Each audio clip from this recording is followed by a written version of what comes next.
Hi, this is Brendan. And this is Spiridon. We wanted to take a closer look at one of our favorite Bethesda creations, namely the world of Fallout New Vegas.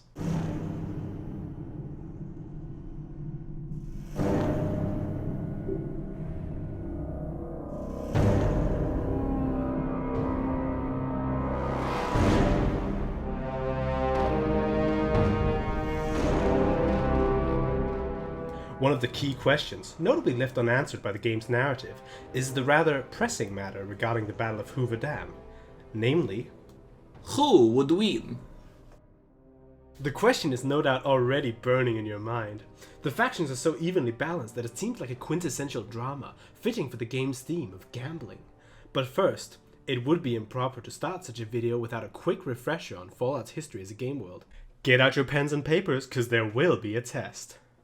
The origins of Fallout can be traced all the way back to the 90s. That's right, everyone's favorite decade. The creators of Fallout were a couple of people, really just guys like you and me, who formed the company Interplay. It was originally a GURPS-based RPG, but later evolved into its own D&D-like system. The story followed a vault dweller, who went on an adventure to save his vault.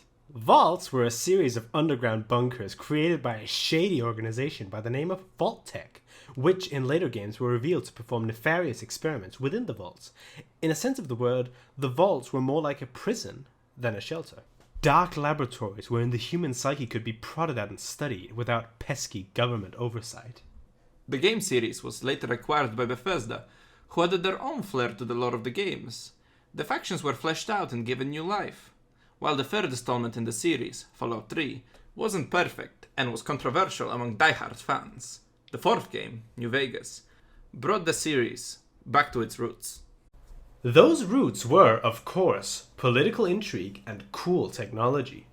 To explore the way the events of the game would pan out, however, we need to look at each faction and determine some criteria that we judge them by. The NCR, or the New California Republic, is brought back from Fallout 2 and has expanded rapidly throughout the Boneyard, more aptly known as the Wasteland. The latest of its many frontiers is a mysterious city by the name of New Vegas.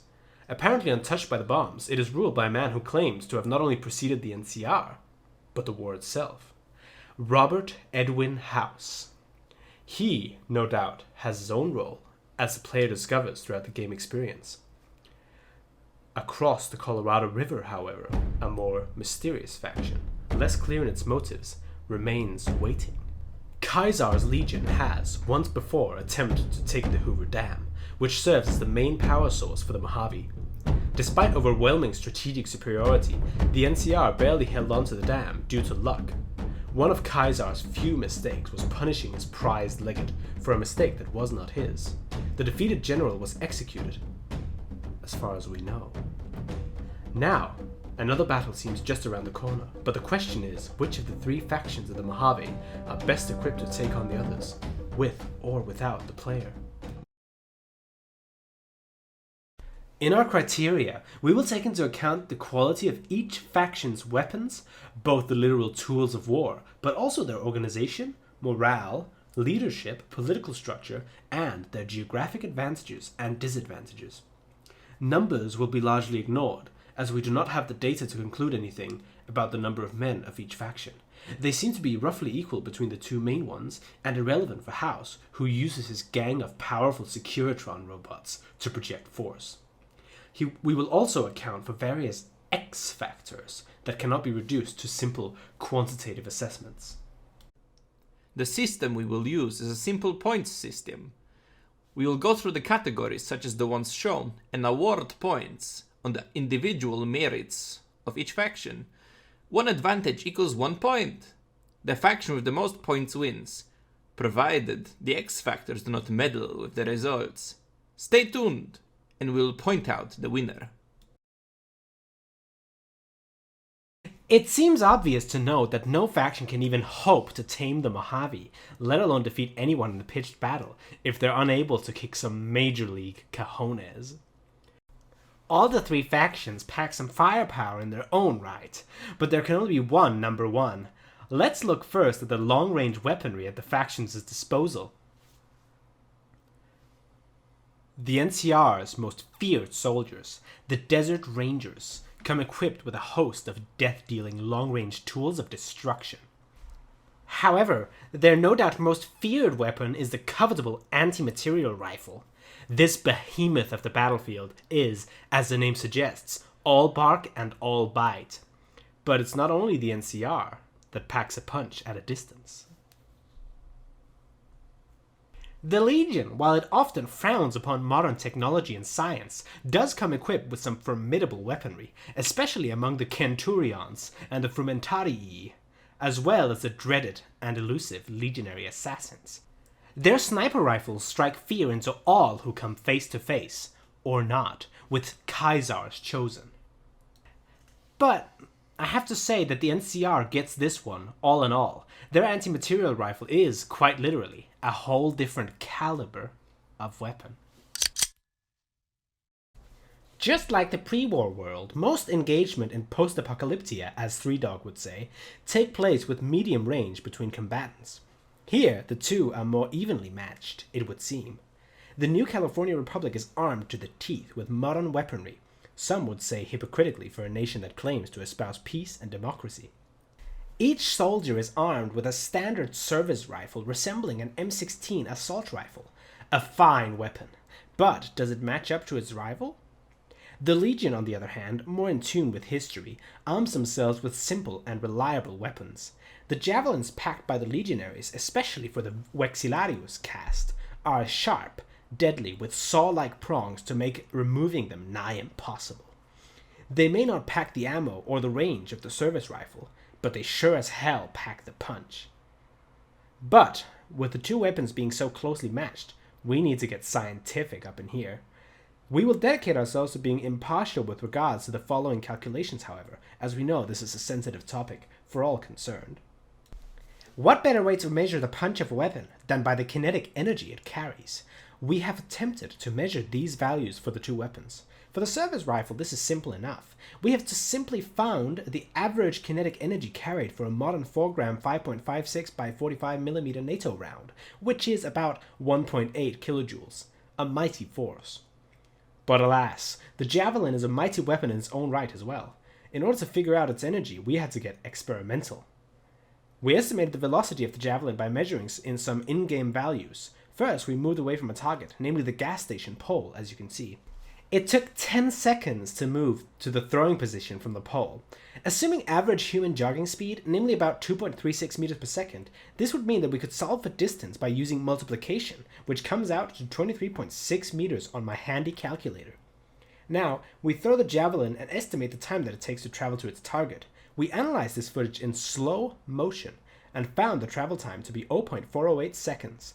Distance over time equals speed, of course, which comes out to 57.8 meters per second. Then, we found the average weight of a Roman pilum, which the javelin is blatantly based on. This comes out to 1.814 kilograms. Then, we inserted these values into the general formula for the kinetic energy of a given object, namely E kinetic, namely that the kinetic energy comes out to half the mass multiplied by the velocity squared. Of course, this is using standard units.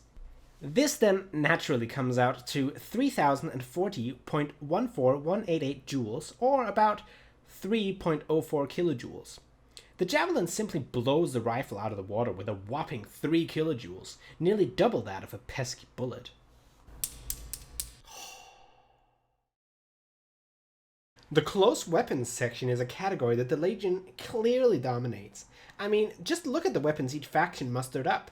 I know that size doesn't matter, but in this case, I think Victoria, the Roman goddess of victory, may yet favor the Legion.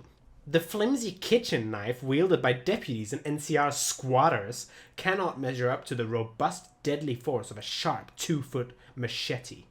Point to the Legion. But there's one more thing to discuss with regards to weaponry. A sort of sub-X Factor, you may say. Well, you may not since you're not in the video, but you can say it at home if you like. The Rangers and the Legion's Frumentarii form a sort of spec ops sort of unit for each faction. However, despite some commendable Legion scouts, we must say that the average NCR Ranger is significantly more badass in every way. They're quieter, cooler, and more deadly. Even the game's box art features them prominently. Anyone else remember the first Recon motto? They're the last thing you'll ever see. And of course, let's not forget House as well. His Securitrons sure pack a mean punch, to the point that they're superior to any other troop found in the Mojave, at least one that can be deployed en masse. He deserves an extra point just for that.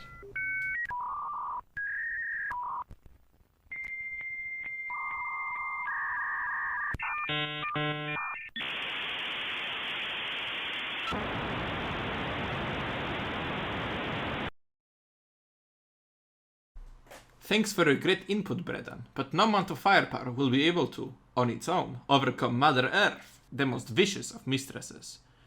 Edmund Burke once said, "Geography is an earthly subject, but a heavenly science."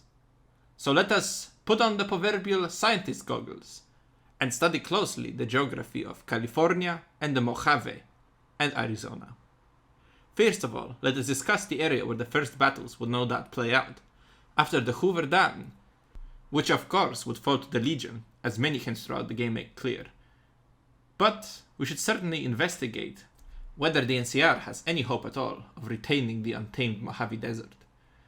The Wasteland Desert is, ultimately, best suited for simple ambush tactics, short supply lines, and close-range combat, given the high amount of urban warfare and many hills, cliffs, and rocks that, for example, legionary assassins use to great effect. In the end, Kaiser's red banner would be viewed across the entire desert, if geography were the determinant factor. Point to the bull.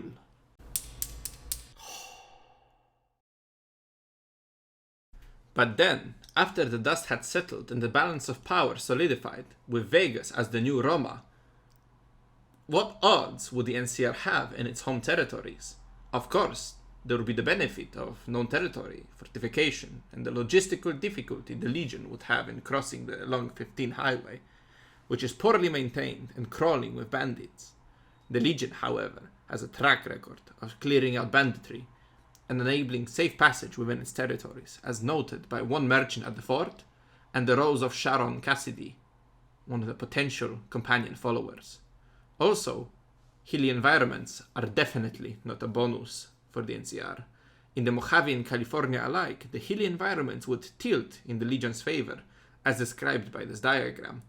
Plainly, the NCR's long-range capabilities would simply do them no good when the environment offers little opportunity to use it effectively. That is life. Mother Nature smiles here upon Kaiser's Chosen. However, no doubt the high degree of fortification and industrialization in California that we see in Fallout 2, the Legion would definitely face some worthy foes here, and may have trouble maintaining their hold on any gains they have made. Therefore, this category is a draw. But of course, as the Courier most perceptibly points out in his debate with the mighty Legate Lanius, the NCR's weakness is in its overextension. They have expanded faster than consolidated and integrated, which has left them with poor morale, supply lines, and reinforcements. Would the Legion not suffer the same issues if it overextended as the NCR did?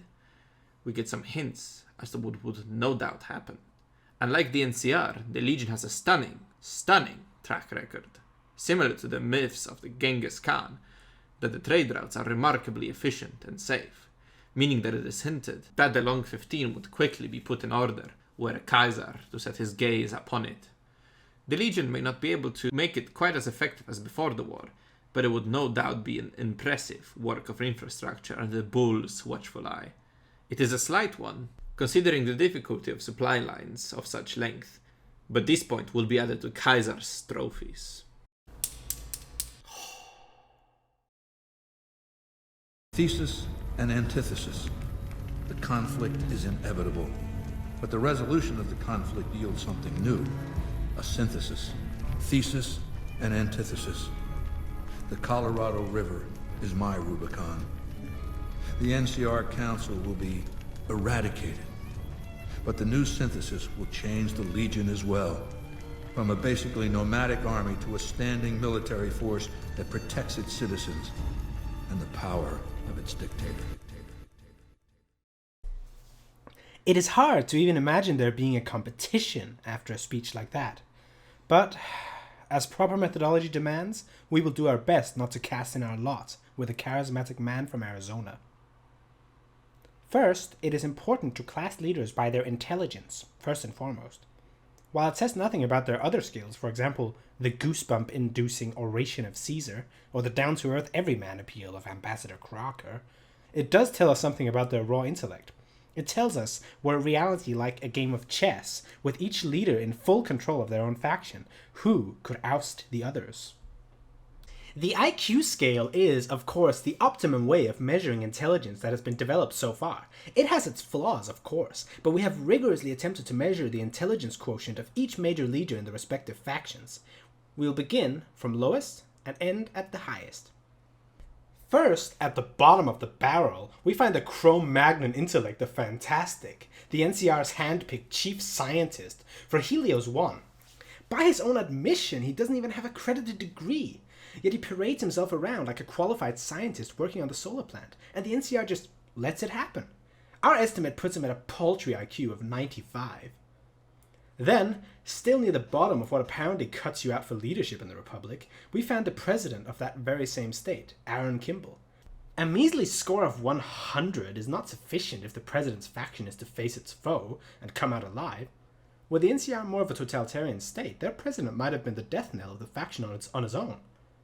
Clearly, the reality of meritocracy in the NCR does not measure up to the myth. Next, with a slightly better score, namely 105, we find the most deserving leader in the NCR. Specifically, Dennis Crocker, the self-styled ambassador of the NCR in New Vegas. He's a capable bureaucrat, if a bit of a dullard. However, he's certainly more suited to the task of leadership than the excuse of a president the Republic parades around. We found Benny to be about a 110, a middle-of-the-road intelligence.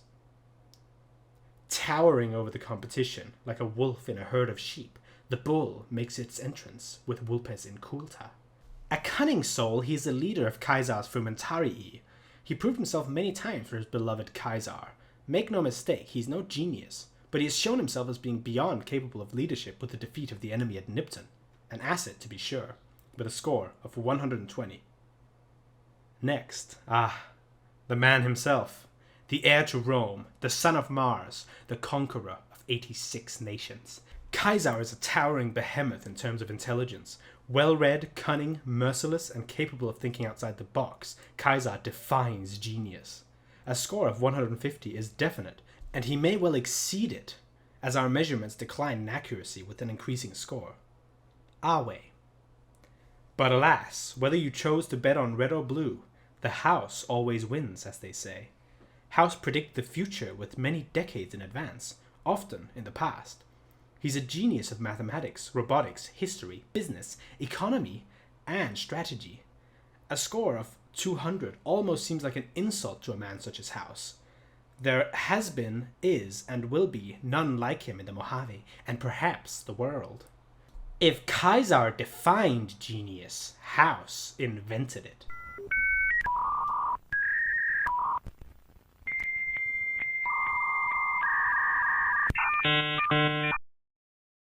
Next, we have the leadership of each, leader. I'm sure you'll be shocked to learn that the NCR isn't even a competitor in terms of leadership. Kimball couldn't even muster up the leadership to survive one speech, for Pete's sake. This one is a raw test of brainy brawn between House and Kaisar. As you learn from the intro, there is a definite favorite among leadership ability. None can quite master the art of rhetoric and oration the way that Kaisar can. Except perhaps no matter. As far as we know, the son of Mars is the greatest orator in the wastes. Kaisar wins, of course, but since House's Securitrons are hopelessly loyal to their cybernetic master, each of them is awarded a point for leadership.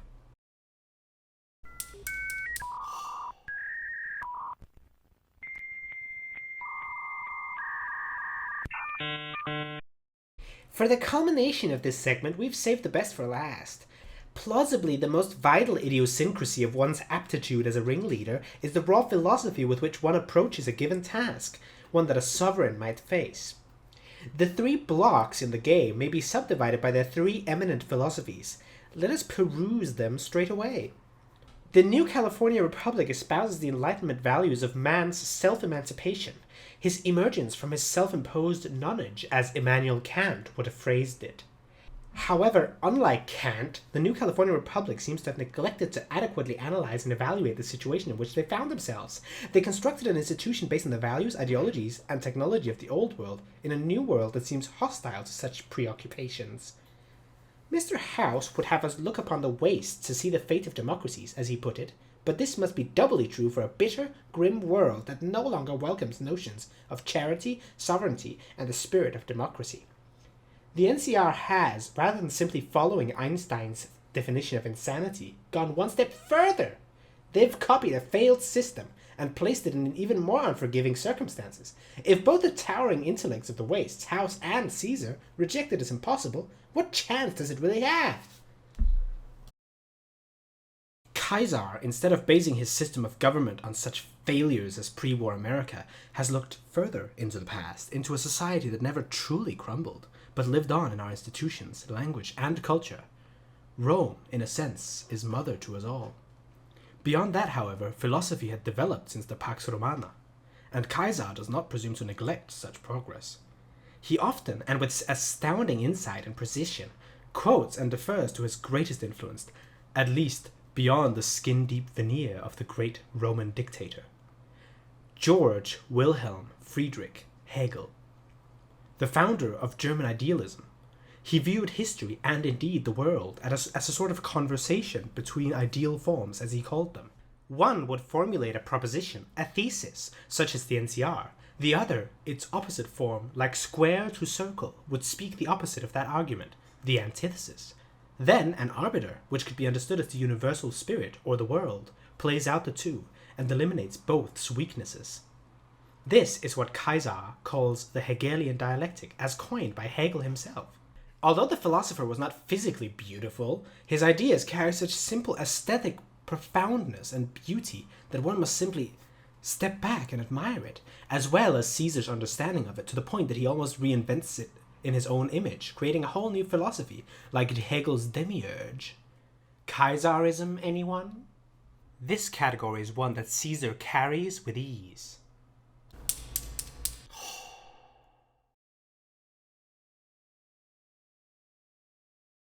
To be honest with you, the NCR is in a tight spot. But if we fail now, it's the people here that are going to suffer the most. I'm not willing to let that happen. Yes, of course. You bring up interesting points, Bredan. But what really matters when conflicts arise is not idealism, but practicality. How do the government's practical functions measure up to reality, and how successful is their implementation of ideology into practice been? Say what you will of the NCR, but their system has survived thus far into the wasteland and has been by far the most successful in terms of conquest, with the Republic and its states dwarfing even the Legion's territory. Yeah. It is the power in the Waste, as it stands, and as far as we know, certainly it is more powerful than any faction on the East Coast in the, let us say, different games. The greatest strength of the NCR lies in its stability, despite its rampant corruption and overextension. However, those two weaknesses should be discussed. It is often mentioned in the game that the NCR has, in later years, fallen prey to numerous corrupt capitalist factions. One of these, important to mention, are the Brahmin barons of the South. We can even see them walking the New Vegas Strip, walking as if they owned the place, much to the chagrin of Mr. House and the White Gloves. Overextension, too, is the hugest problem of the NCR in the Mojave, though it is inextricably linked to the corruption. The NCR seems to have its own imperialist military-industrial complex to an extent, with the gunrunners pushing the NCR to its expansion. Nipton, Searchlight, Bitter Springs, and the prison are all examples of failures of overextension, poor leadership, and low morale. Let's talk about the Legion instead. we find an efficiently centralized, stable, and low corruption society with safe roads. Their infrastructure is especially impressive considering their nomadic nature and low technological development. Let us discuss some issues within the Legion that are mentioned by various characters in the game and online, and whether or not they stand up to the scrutiny of Spiridon. But anyway, to point. The most prominent criticism, and some would say the primary weakness of the Legion, is the proposition that, once Caesar dies, the Legion will devour itself, splitting into various factions and squandering its short-term conquests. This is complete bull. If there was one thing we know about Caesar's men, it is their unwavering loyalty. While Lanius is more loyal to Caesar than to the Legion, that will, without a doubt, be sufficient for him to carry out Caesar's will beyond his long life. Vulpes Inculta, as well, has undying faith in the son of Mars and the ideas that he pioneers. As with all autocracy, inheritance is the least troublesome part. Another jab at the mighty bull is the cruelty of slavery. Slavery is, no doubt, an unthinkable crime. However, when one thinks of the hardest times in humanity, one thing is clear. Things much worse than slavery were permitted, even endorsed, for the betterment of the species.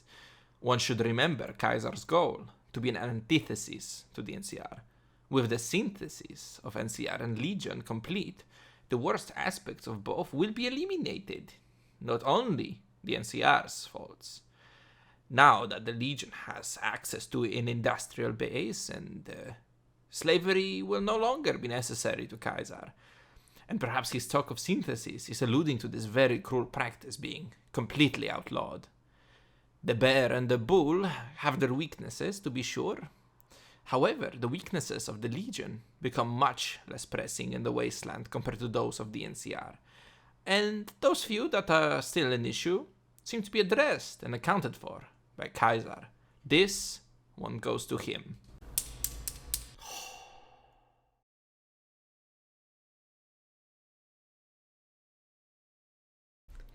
What war can be waged without proper resources?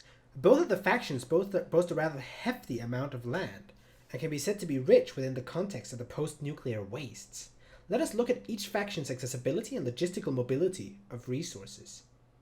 The Legion itself's main strengths in this area are the vast amount of riches it has conquered, as well as the conscripts and slaves from the tribal areas it has taken and subjugated. The Legion's slaves seem to number in the thousands, putting a powerful labor force at Caesar's disposal, and he apparently knows how to use it, putting them to work at blacksmithing, hauling, farming, and other handiwork such as sewing or providing lumber or scavenged materials.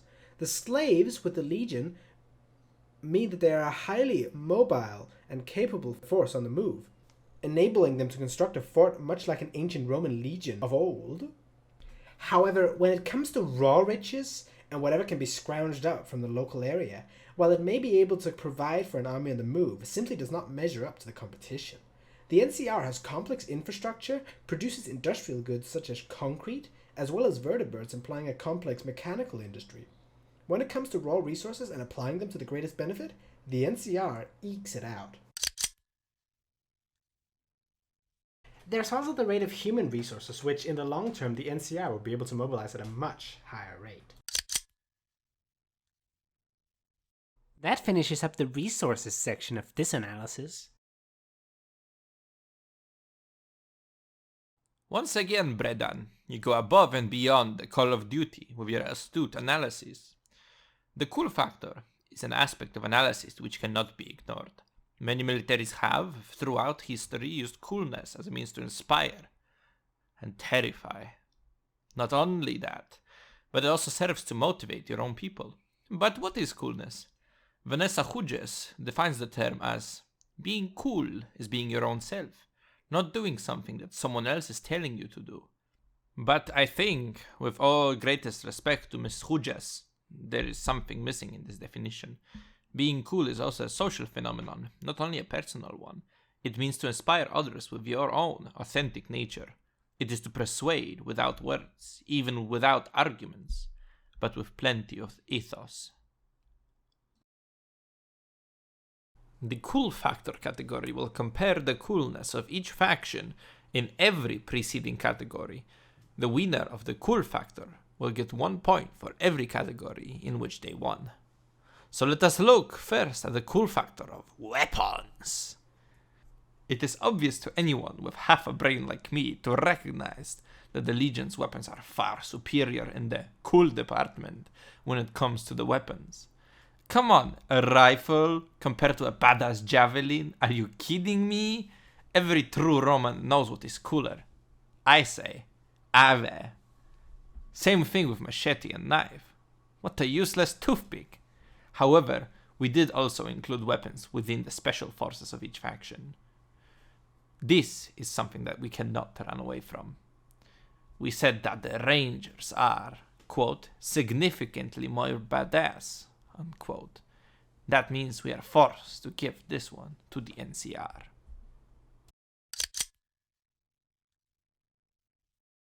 Next, let us look at geography. This, the NCR ends up eking out. I mean, there is a reason Hollywood was founded in California. It has such variety, cool landscapes. Zion National Park in Yosemite, anyone? Arizona is a big sandbox. Big deal. Everyone watches Hollywood, not Arrywood from Arizona, or Newywood, New Mexico. Point to the NCR.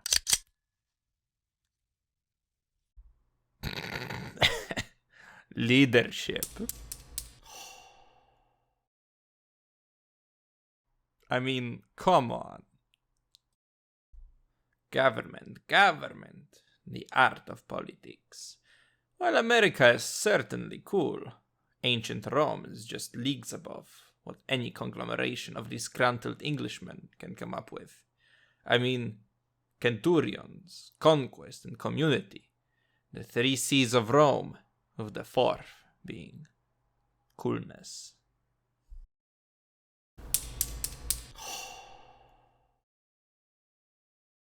Okay, resources next.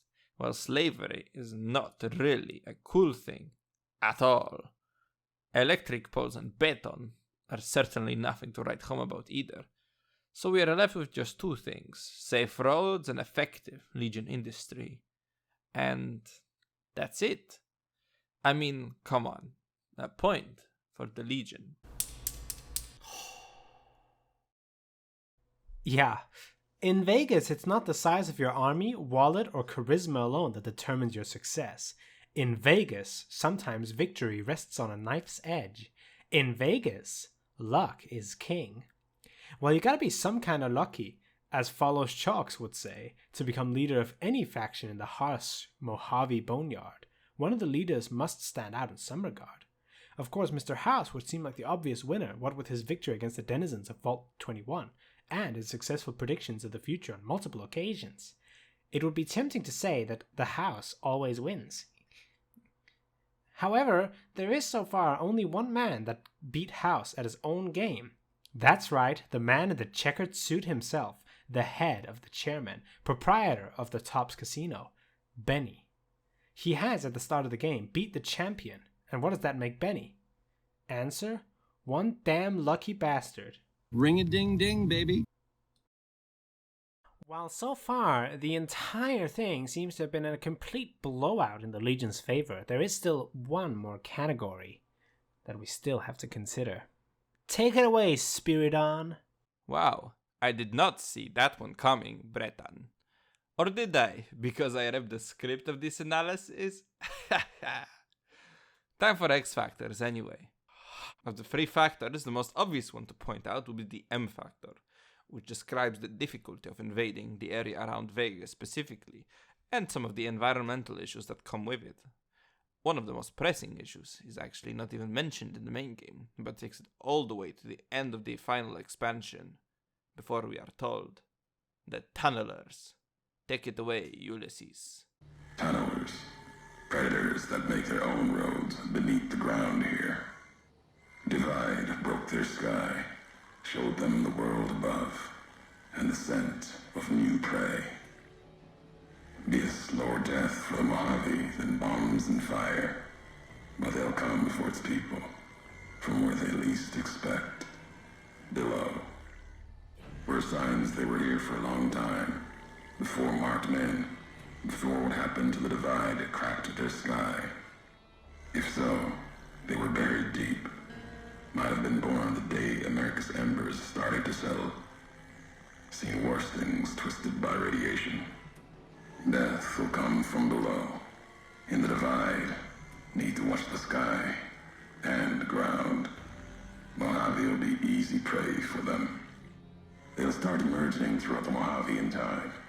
Might be years, probably less. They breed fast, hunt in groups, more than enough to bring down the strongest in the Mojave, once they draw blood. As we know, and if you didn't, you sure learned it from the weapons section, the Legion's melee tactics are far superior to those of the NCR, and thus, they would be much better suited to fight against a foe that strikes unexpectedly from below. A sniper doesn't do much good if you cannot aim in time. Point to the bull.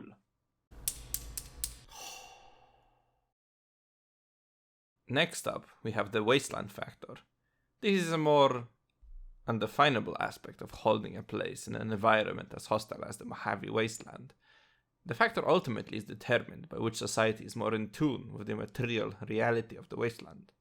However, as Breton eloquently pointed out in the leadership section of the analysis, it is more obvious to anyone that the Legion is more suited for the environment which they find themselves in.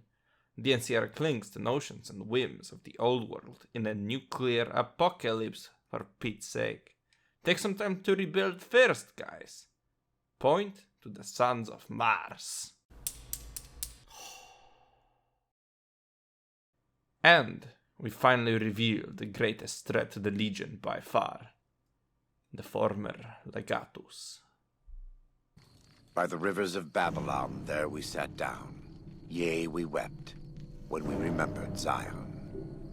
Remember, O Lord, the children of Edom in the day of Jerusalem, who said, raise it even to the foundation. O daughter of Babylon, who ought to be destroyed, happy shall he be, that rewardeth thee as thou hast served us. Happy shall he be, that taketh and dasheth thy little ones against the stone.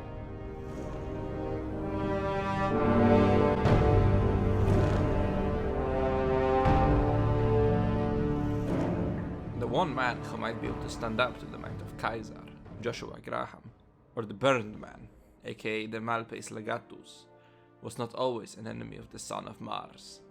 He was once a loyal man to Caesar. In fact, he led his armies into battle, until he unforgivably failed at the first battle of Hoover Dam, due to the bad luck and NCR trickery. He is the one man who might be as strategically brilliant on the battlefield as Caesar himself. In fact, some whisper that the Burned Man surpasses him. These are rumors, however. Either way, Joshua presents a formidable foe. He is definitely the largest threat to the Legion, as opposed to anything the feeble NCR could offer. His presence on the battlefield would be worth 10 points. But there are complications, sadly. First, we have to cut the figure in half, since he is currently at the beginning of the game tied up in combat with the Whitelegs. This means that he would not be able to show up until later in the fight for the Mojave. That means 5 points for the NCR. But this is not the only issue. The fight against the Whitelegs is also undetermined as to its victor, as Joshua is outnumbered and outgunned. Because of this, we cut the points in half again, since he might lose and thus be unable to assist his NCR allies. Finally, with 2.5 points left, we have to cut it in half once more, due to the incompetence of the NCR. It is not unlikely that due to their ineffective leadership bureaucracy, they will be unable to fully capitalize in the moves that Joshua would make. Thus, they will not attain the full strategic benefit of his presence.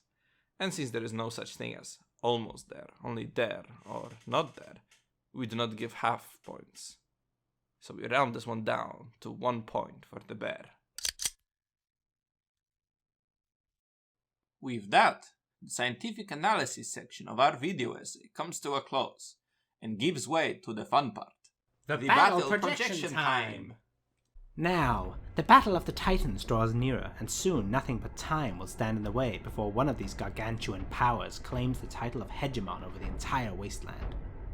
Let the war in heaven, or should I say hell, begin.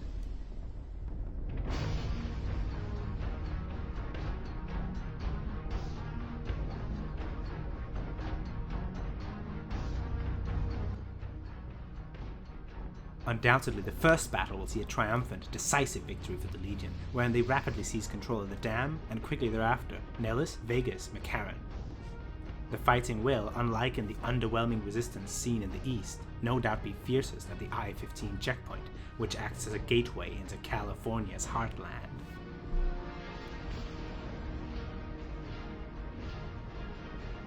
The fury of Kaisar is not long sated by the conquest of a mere sandbox with a few casinos strewn across it.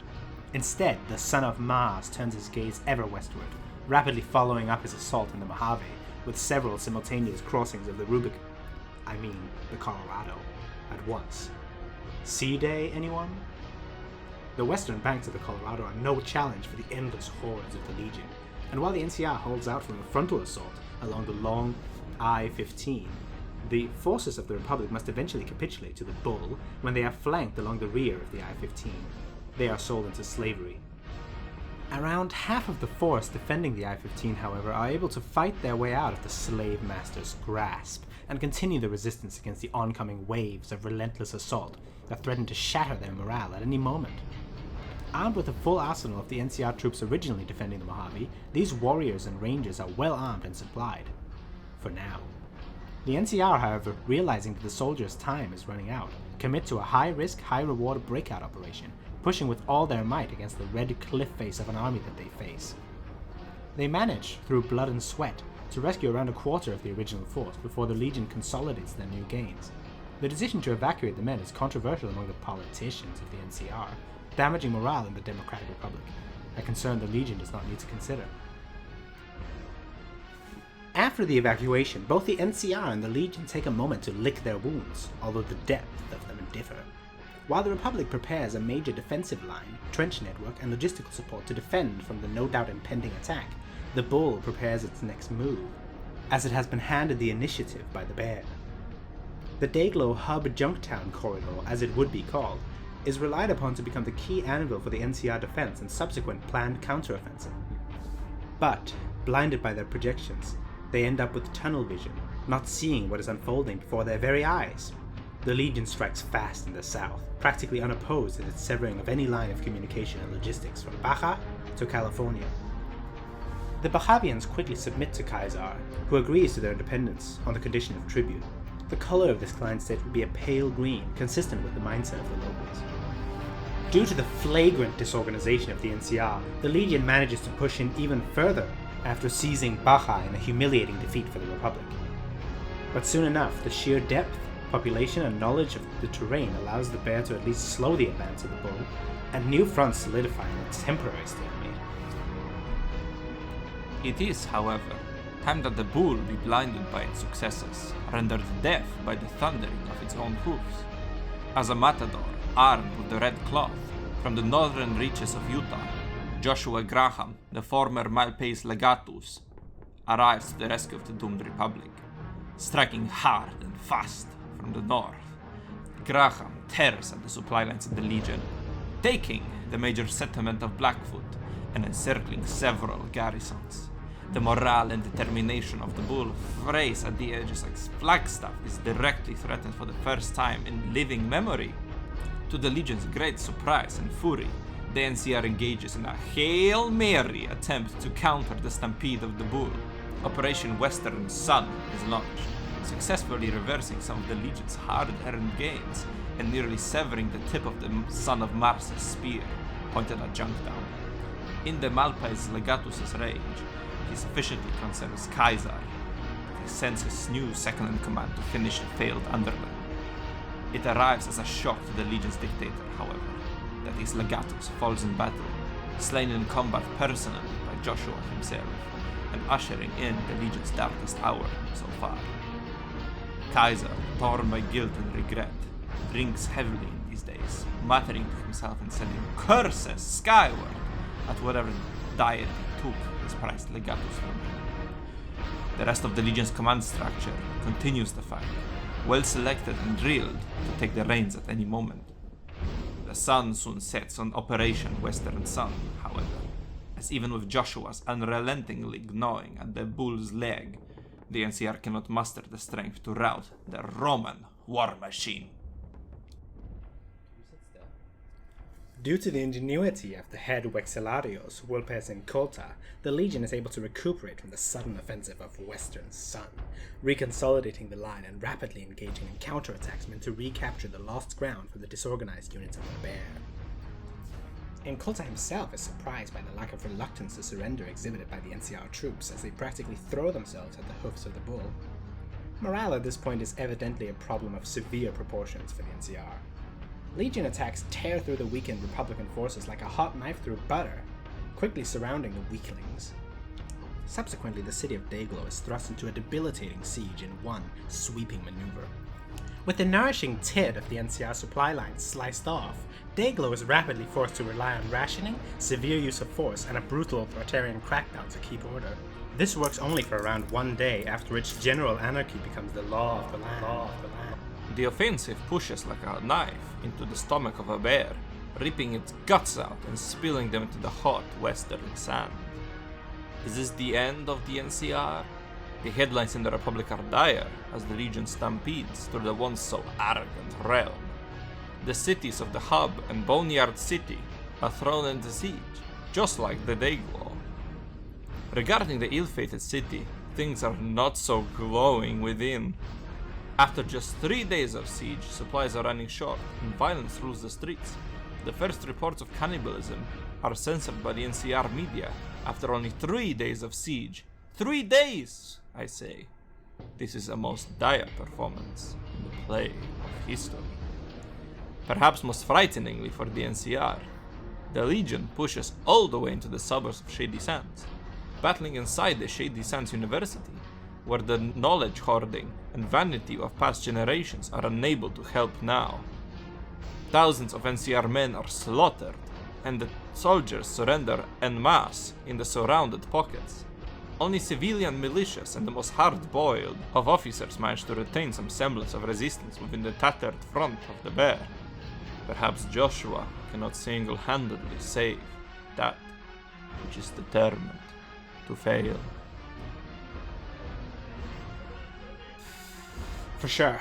The battle rages on within the suburbs, and indeed the centers of the heartland cities of the shredded and gutted Republican civilization. An unlikely hero, or perhaps more aptly anti-hero, emerges among the shelled-out husks of Shady Sands, or NCR Town. Far from his home at Helios 1, the vaunted NCR powerhouse of intellect, fantastic, leads a surprisingly effective counterattack on a Legion headquarters established within a former cafeteria of the southern reaches of the city. But his last hurrah is swept aside by Incolta's forces, and his theoretical degree can no longer help him, as he and his compatriots are ripped to shreds by the Legion's mongrels. At the end of the slaughter, nothing remains of the scientist's rotting carcass but the cracked bones and dog shit that's been left behind by Incolta's hounds. And that, my friends, is one of the most effective of the Republic's sad attempts at a last-minute recovery. But, as Victoria, the Roman goddess of victory, abandoned them in the wake of the Western Sun, the NCR's lashing out will do naught but draw the ire of the bull in the end. The Malpais Legatus becomes concerned with the efforts of Kimball's band of inept crooks, but continues to push on as the sole commander of any offensive left on the NCR's side. The Republic's defenses crumble, and the Legion is free to progress without opposition into most NCR settlements, after defeating the remnants of any army which no longer possesses a will to fight. Awe Kaiser. Once again, you cannot argue with Breton's logic. Wow! The Republic is on its knees. Is it truly doomed? Yes! The Legion progresses and peacefully occupies, aside from minor looting and slave claiming, the NCR interior. The Hub Janktown SS corridor has fallen into their hands, and only SS, so the Republican forces put up a modicum of resistance. with the rest of preferring surrender and slavery over defiance and decimation. The only stronghold of NCR power that yet resists the military might of the Legion is the Dayglow Pocket, which survives only on cannibalism and fishing. Impressed by remarkable resilience and lack of petty, decadent morality, Kaiser officially orders the commencement of negotiations with the Dayglow Braves. Many of its survivors will, in the post-war, become some of the Legion's most courageous centurions. Bone City, while offering little resistance, proves to not be the most tantalizing target for the rampaging bull, as it is a vast boneyard, as the city's name implies. On top of this, the Son of Mars wisely decides to restrain his gains to something which is possible to occupy in the long term, refusing to fall victim to his antitheses by occupying the vast swaths of nothingness north of the NCR town. There is no other side at the negotiating table, as Kimball the Coward, as he became known, fled northwards to the refuge of Nureno, where his clique found themselves right at home in the casinos and brothels of the den of moral depravity. The disgraced Kimball, who still insisted upon his presidential title, died of alcohol poisoning well before his time, and thus Kaiser may dictate the terms of his victory. The Roman general is ruthless, but not unmerciful, and retains his compact with the Baja natives, though the Californians are not provided with the same leniency.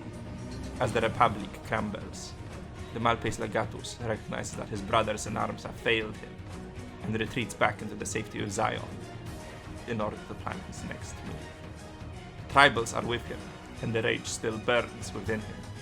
Despite the setback, the Mormon is not done with Kaiser. The Legion, having played its role of antithesis, inches towards the inevitable synthesis.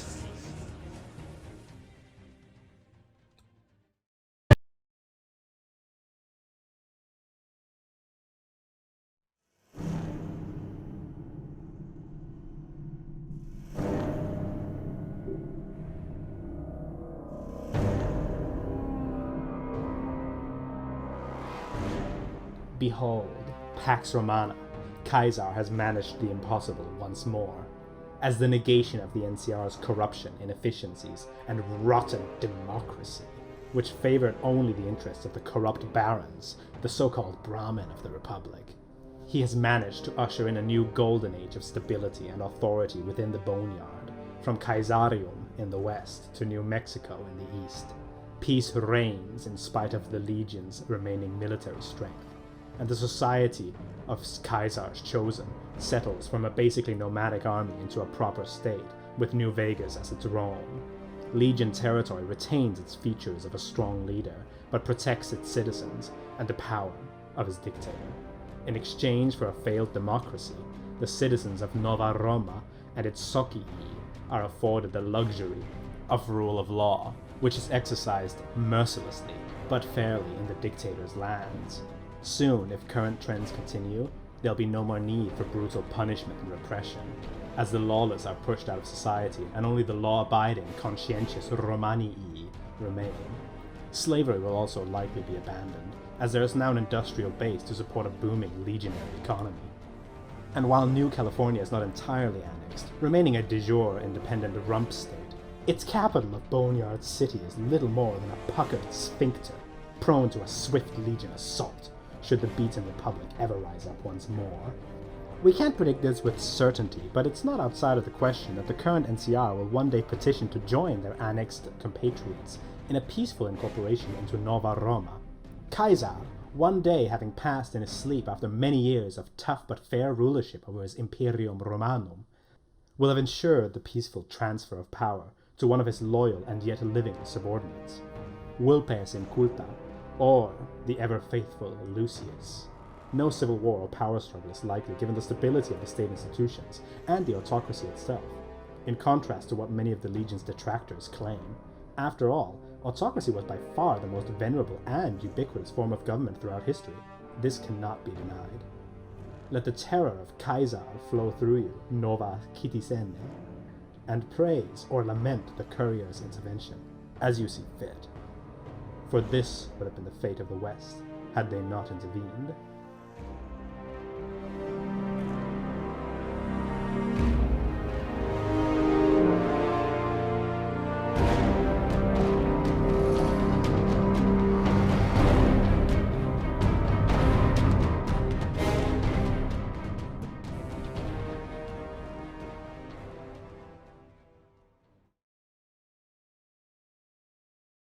Thanks for watching!